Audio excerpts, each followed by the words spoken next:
everybody. Jay Dickey, President, American Heritage Partners. Thanks for joining us. We've got a nice intimate group this afternoon, and thanks for coming to hear a little bit about my nonprofit, American Heritage Partners. We formed it in 2021 in the midst of COVID, so that was bad timing.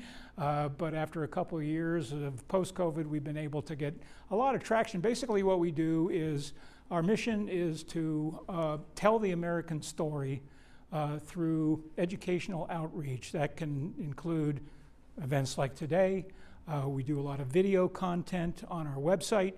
We host live events. We host hybrid events with subject matter experts. We're sitting here in California, but many of our talks are the leading thinkers and writers and authors on various subjects. We've had people from the New Netherland Institute. We've had the executive director of the Salem Witch Museum. We've had people from Plymouth Patuxent Museum, a wide variety of subject matter experts.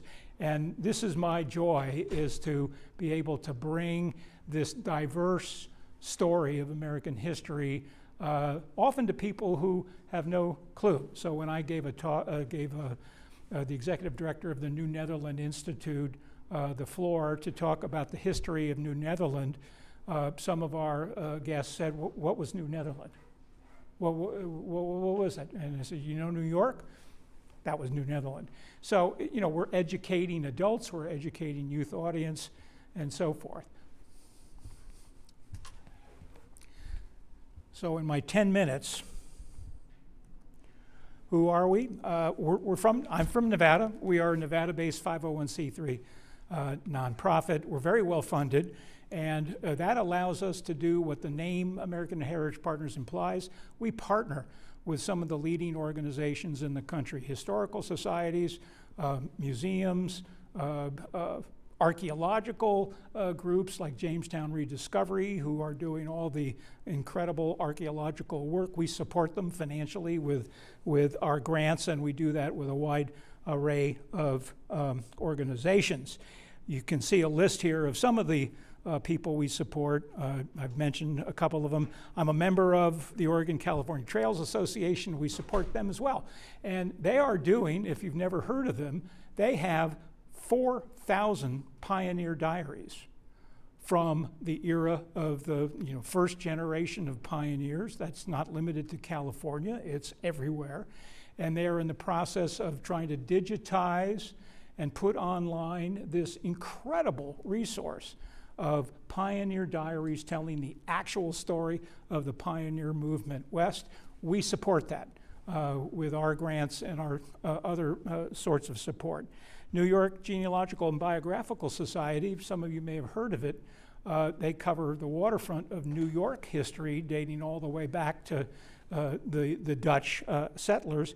But they decided that they were going to have something called Digitized New York as a major focus of basically sending out small portable digitization equipment to the little tiny libraries and historical societies all over New York, who are sitting on a mountain of information, historical records that has never seen the light of day, because you have to go to Elmira, New York to see it, and so forth. So NYGNB is doing this.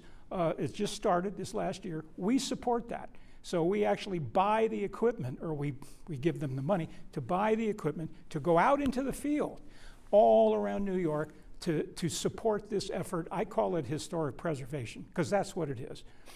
You would not otherwise see these records. We support going into one of the last remaining Dutch Reformed churches in Schenectady, New York, which in the basement has a pile of early Dutch American records, church records, that have never been seen.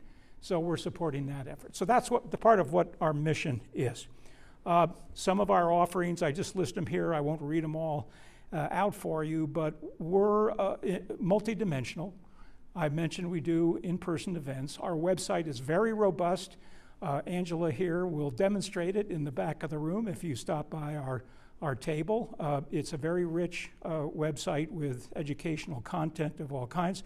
We have a YouTube page with lots of good video recordings of subject matter experts.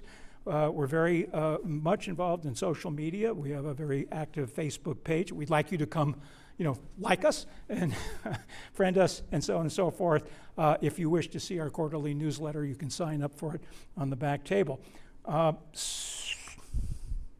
Some of the subjects we've been covering in our past in-person or hybrid events. We've done a very incredible talk by one of the leading members of the Oregon-California Trails Association on the history of the California-Oregon Trail, with artifacts, with pioneer diaries in hand. Really incredible event. History of New Netherlands, Salem witch trials was a great one. History of the Plymouth Colony, etc. You can see. And the last three, this is another thing we are involved in and supporting, is living history. What do I mean by that? Reenactors of various characters, sometimes famous characters in American history. So Elizabeth Van Lew, I think I was talking to somebody earlier, she was a Southern Belle in Richmond, Virginia, who was a secret spy for the Union Army. Incredible story. So we had a woman who portrayed her, and we had a packed house of 100 people to see her perform. American Jezebel, who's that? Does anybody know who Anne Hutchinson was?